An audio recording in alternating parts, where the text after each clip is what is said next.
काय हो, आज तुमका ना सुरमईचो रस्सो दाखवताय कोकणातलो. कोणाकोणाक आवडताय सुरमई?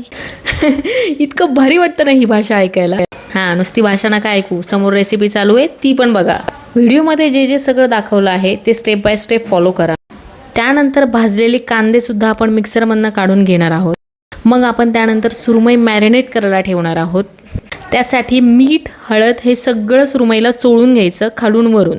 लाल मिरची पावडर टाकल्यानंतर लसूण आणि कोथिंबीरची पेस्ट मी त्याला लावली आहे. त्यानंतर कोकमचा अगळ हा मी टाकलेला आहे. तुम्ही चिंचेचं पाणी पण टाकू शकता. त्यानंतर धना पावडर लावून मी मॅरिनेट करायला ठेवलं आहे. रस्सा भाजी जरी करायची असेल ना तरी पण डायरेक्ट सुरमईचे काप रश्श्यामध्ये टाकायचे नाही.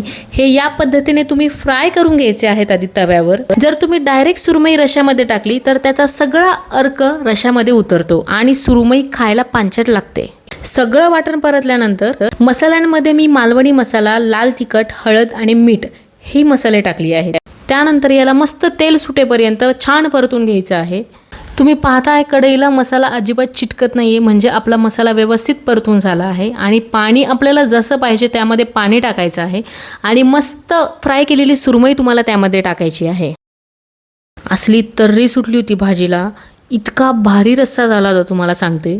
ते मी केले म्हणून अजिबात कौतुक करत नाही, जेन्युइनली खूप मस्त रेसिपी झाली होती ही, ज्याचा स्वाद ना एकदाचो जिभेवर बसलो की विसरायचो नाही. आता हाव सुरमईचो रस्सो खायता.